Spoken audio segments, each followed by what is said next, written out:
Good evening and welcome to this meeting of West Berkshire Council's Eastern Area Planning Committee. I'm Councillor Alan McCrow, Chairman of the committee. The other members of the committee present are Councillors Jeremy Cottam, Paul Kander, Jeff Mays, Justin Pemberton, Vicky Poole, Richard Somner and Clive Taylor. The following officers are in attendance to advise and support the meeting: Simon Till, Team Manager, Development Management; Gareth Dowding, Principal Engineer, Traffic and Road Safety; Emma Nucci, Principal Planning Officer; Shaheen Kauser, Senior Legal Advisor; Thomas Radborn, who's clerking the meeting; and Stephen Chard, who's our Zoom host. And before we start this evening's meeting, I'd like to take the opportunity to remind members we are subject to the Council's Code of Conduct, which requires us to uphold certain standards, including, most importantly, respect. Members across the chamber may not always agree with one another, but I would ask that in our disagreements we endeavour to always be respectful of others' views. If we hear the evacuation alarm this evening, we must leave the building immediately.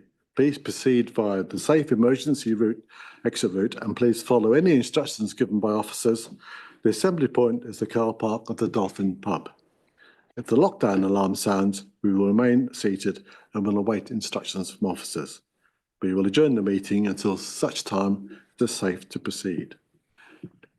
Do members have any questions about the way of proceeding this evening, please? One other issue this evening, we will be taking named votes this evening for the benefit of our senior legal advisor. Yeah. First item, apologies. Do we have any apologies for this evening, please? Thank you, Chairman. We have apologies received from Councillor Ross McKinnon. Thank you. And moving on to the minutes, we have two sets of minutes to approve, those from the 7th of May and from the 15th of May 2025. First of all, the meeting held on the 7th of May. Do any members have any issues with the minutes, please? Could I have a proposer? Councillor Somner, the seconder. Are you seconding? Councillor Cottam, thank you. So I'll ask Shaheen to read out everyone's names and please indicate whether you're for or against or abstain. Okay, thank you. Jeremy Cottam. For. Paul Kander. No. For. Paul Kander. For. Ross McKinnon. Absent. Jeff Mays. Justin Pemberton. Voting for.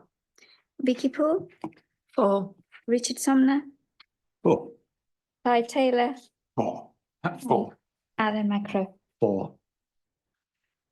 The minutes have been approved and I will now sign them. Could, while I'm doing that, could members consider the minutes of the meeting held on the 15th of May, please? Are there any issues in the minutes, please? In that case, could I have a proposer, please? Councillor So proposed. Thank you. And seconded by Happy to second, Chair. Councillor Somner. Thank you. Would you like to give the... I'll do the votes now. Jeremy Cottam. For. Paul Kander. For. Ross McKinnon. Jeff Mays. Justin Pemberton. Voting for. Vicky Poole. I was absent at the meeting, so abstain. Richard Somner. For.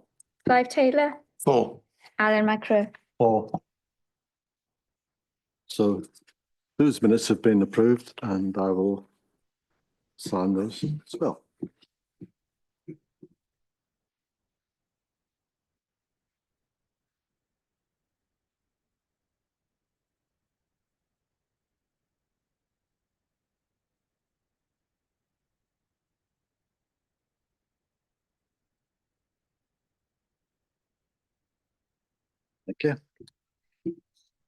Move on then to item 3. Are there any declarations of interest, please? There are no declaration of interest, so we'll move on to item 4, and the first and only planning application this evening, 24/02564/FUL Streetley. For those of you who are new to the meeting, I'll briefly explain the procedure. Officers will present the application to the committee, after which the following groups might wish to make representations of 5 minutes each. Parish Town Council representatives, objectors, supporters, the applicant or agent, and the ward member. Committee members will have the opportunity to ask questions of clarification of the speakers. Members will then have the opportunity to ask questions of officers. The committee will then debate the item before determining the application. Because I'd like to invite Emma Nucci, please, to present her presentation. Yeah. Thank you, Chairman. The first item, or only item on the agenda this evening, is an application of the former stables and garage adjacent to 1 and 3 Stable Cottage in Streetley.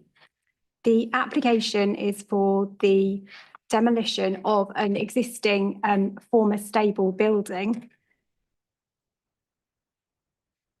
Oh, I'm just checking, has my screen shared? Apologies, sorry. Yeah, that's why I just looked up and realised it wasn't there. Let's have a quick go. There we go. Sorry about that.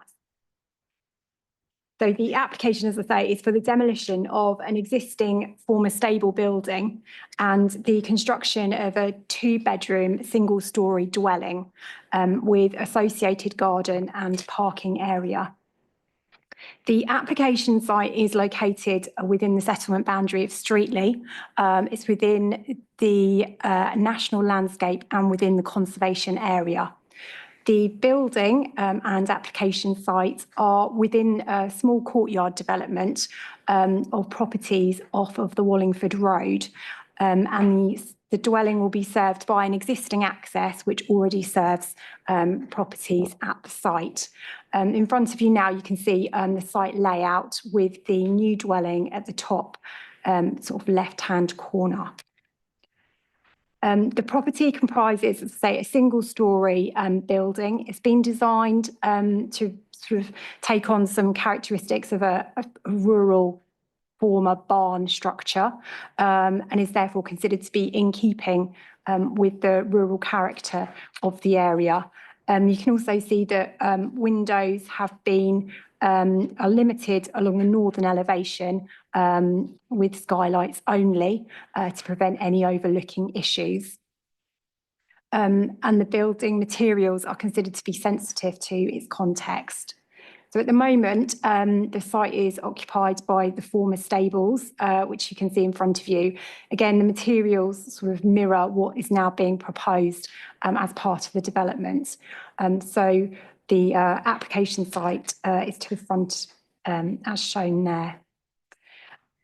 In terms of the amenity space, it's contained to the front of the property, and then the 2 car parking spaces are within a grassed area, which sort of forms a central sort of feature within the courtyard development. So the scheme is compliant with regards to the car parking standards. The application is sensitively located with respect to one of the nearest properties, number 1 Stable Cottage, which you can see in the photograph here. You'll also note that there's a change of levels within the site, which again does make that relationship more sensitive. And the impact on that property has been considered in great detail within the committee reports, but we can look at that more now. So this gives you just an idea of the existing relationship between the properties and the stable building. And then this is the elevation that property will be looking at. So it's the officer report compares the impact of of what is existing compared to what is proposed. And we have a drawing here also showing the change in site levels, which helps to enable us to make an accurate assessment.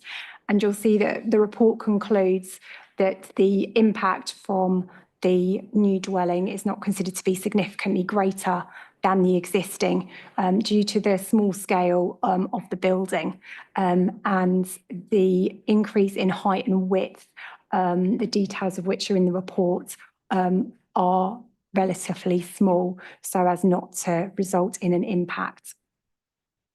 In terms of the other issues that have been considered, something that was raised a lot by residents and the parish were the impact on the conservation area.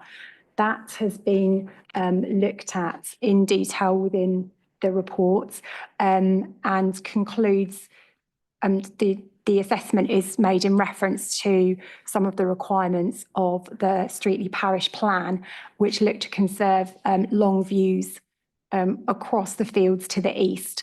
And you can actually see from the drawing in front of us now, those long views are actually already obscured by number 1 stable cottages. And as such, the development is very well contained. And for that reason, by virtue of its size and design, it's not considered to impact either on the conservation area or on long views across the open countryside. So there have been no technical objections to the application. And for this reason, the application is recommended for approval subject to the conditions that are set out within the officer report. Thank you, Chairman. Thank you. Move on then to speakers. We do not have anybody from the parish council. We do not have any objectors or supporters, but we do have the applicant in person, Mr. Paul Fenton. Would you like to come forward to the rostrum, please, and turn the microphone on? And you have 5 minutes. Would you like any kind of warning when? No, Okay, no, I'm fine. Thank you. Thank you very much. Could you remain at the rostrum or the podium when you've finished speaking, please, in case members wish to ask you any questions? Thank you. Absolutely. I think the main purpose of my attendance was purely to answer questions. But I can add a couple of things. Emma's pretty much covered everything, I think, that I'd have said anyway. But I'd just say it's the stable block itself has been pretty much redundant for the last 30 plus years, being empty and not really serving much purpose. So it's in pretty dilapidated condition. Formerly it was used for stables, and prior to that, I think agriculture. So I think it would be a worthy addition to the village in terms of providing much needed accommodation, being of the smaller nature, which is possibly harder to find in Streatley, where you've got larger units, maybe a benefit to the village. Yeah, as I say, it's in very poor condition. We did look at other potential uses for that building prior to considering it as residential, but there's really no commercial demand for storage or other uses that we could make economically viable for it. So as residential, it seemed the best sort of reuse of that block. And so in producing the scheme, we did actually discuss it with the immediate neighbours who brought up a couple of objections to it. So we covered those within the application before submitting it. So I think that's perhaps why there's been no formal written objections from them as far as I understand. I think that's all I would like to say. And if anybody's got any questions, I'm happy to answer them. Thank you. Any members wish to ask any questions? Councillor Somner. Thank you, Chairman. Can I just, did you say that it's been redundant for about 30 years? It's been pretty much empty and redundant, and it's not got any particular use because the ownership of that property also has plenty of storage use availability elsewhere in barns to the rear of the property where there are agricultural fields. So for number 3 stable cottages, which it falls within that land title, they just there's just no use for it. It's incorrectly located if they need anything for it. I mean, we've struggled. It's been a struggle to find people to find a use particularly that's economically viable, because the maintenance, it's starting to fall to bits. It's got a lot of, it's a very old building. It's got a lot of woodworm and things like that. If we were to use it for commercial storage, it's going to be an irritant to the people in the yard who live, residents, with coming in traffic and stuff. But that was that was the first consideration. Can we use it as a storage unit, or several small storage units for the local community or for people further away? Another potential usage we looked at was the use of sort of short-term Airbnb style accommodation, but I think that also, being streetly, would have been a bit of a disturbance to the residents within the driveway. And so when discussing it with the other occupants in the driveway, their preferred option was a single residential dwelling unit, because it would lead them to more peaceful, quiet environment, really. Thank you. That's helpful. Thank you. Thank you. Are there any other questions, please? Councillor Mays.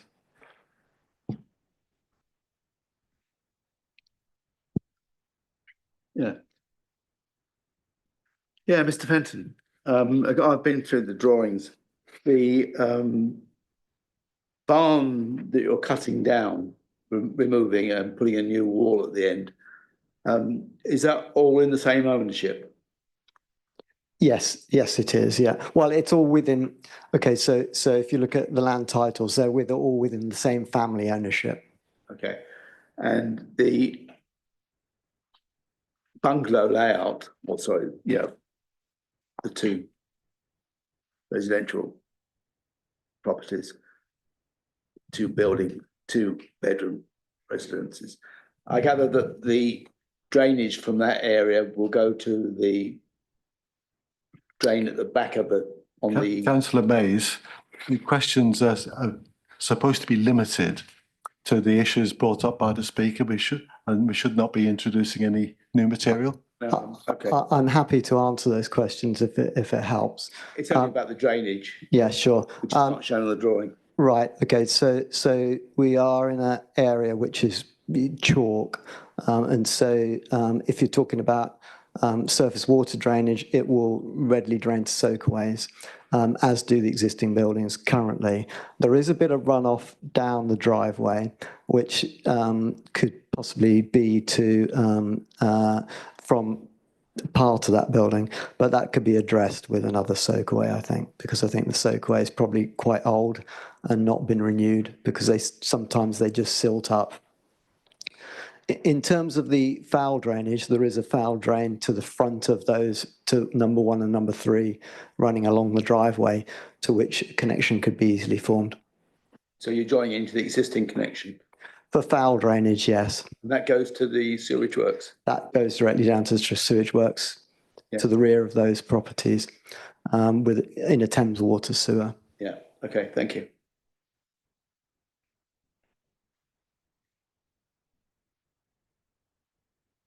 Are there any other questions, please? Thank you very much. Thank you. We move on then to questions for officers. Do any? Councillor Pemberton. Yes, thank you, Chair. I'm looking at paragraph 6.11 of the report that was circulated, which refers to residential amenity space. That policy has a minimum level of required amenity space, which this proposal falls short of. And then the report goes on to talk about exceptions if the space provided is of quote unquote good quality and usable. I think most people would understand the concept of usable, but is there a definition or some guidelines around what good quality means? Thanks. I think there isn't a definition as such, but I suppose the two probably go hand in hand, really, in terms of the usability contributes to the quality of the space. So not just in terms of size, but also privacy whether occupiers can use it without feeling overlooked, for example, and whether they've got sufficient space for washing lines and sheds and just the functional things that you might require from a property. Okay, thank you. Are there any other questions, please, for officers? Councillor Somner. Thank you, Chair. Emma, just to expand on that, I think you said that the 2 car parking spaces were on what is effectively a green in the middle. Does that contribute to the amenity space?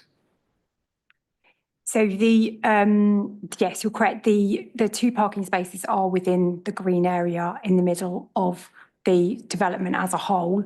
That green area is an important feature of that sort of courtyard development, but it's considered that the 2 spaces alone don't undermine the value of that space. They're sufficiently small enough, and the space is largely retained, so it doesn't dilute that character at all. Thank you. Well done. You preempted the next question.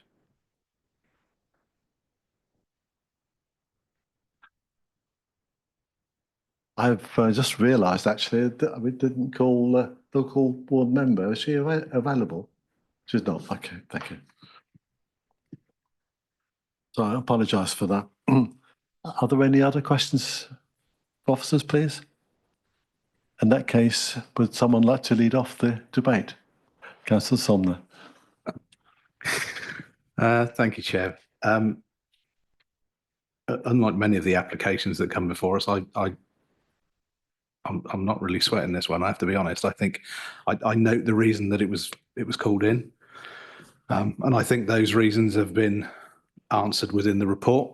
I think it being within the settlement boundary will generally address any of those fears, and this has done exactly that. Parking spaces too for the size of the property, I think, is adequate. We know that parking in more urban areas like ours is often an issue. You know, it would struggle, I think, to be the case here. For me, this is becoming quite straightforward. I think the proposal is, in essence, better than the current, especially on the basis that it's been redundant for something like 30 years. I think it does, to me, feel like it would be a benefit to the area, Chair. Councillor Cotton. Yes, thank you. During the site visit, it was clear that it's not overlooked and it would make no impression on the surrounding areas. And I would support the officer's view that basically the green section in the middle, it will not be, there will be no detriment to that area. So I don't know if anybody wants to continue the debate, but I would be happy to come forward with a proposal of officer's recommendation after the members have added their comments. Thank you. Thank you. Councillor Pemberton. Yes, subject to there being any more comments in debate, I would like to second that proposal, please, Chair. Right. Councillor Taylor, were you indicating? Not really. I mean, I did attend the site visit, and I agree with what both other speakers have already said, that it seems an improvement on the existing situation, and it's a small unit, but it does add to the housing stock in that area, and I don't really see any issues with it. Thank you. Do any other members wish to partake in the debate? In that case, would you like to formally make your proposal? And Councillor Pemberton is seconding. Okay, in that case, I'll ask the legal advisor to carry out a named vote, please. Jeremy Cotton. For. How do you vote? Paul Kander. For. Ross McKinnon. Jeff Mays. Justin Pemberton. Voting for. Vicky Poole. For. Richard Somner. For. Clive Taylor. For. Alan Macro. 4. In that case, the application has been approved and So the decision is that the officers have been delegated authority to approve the application, and that I believe concludes the meeting. Thank you very much for your attendance. Thank you.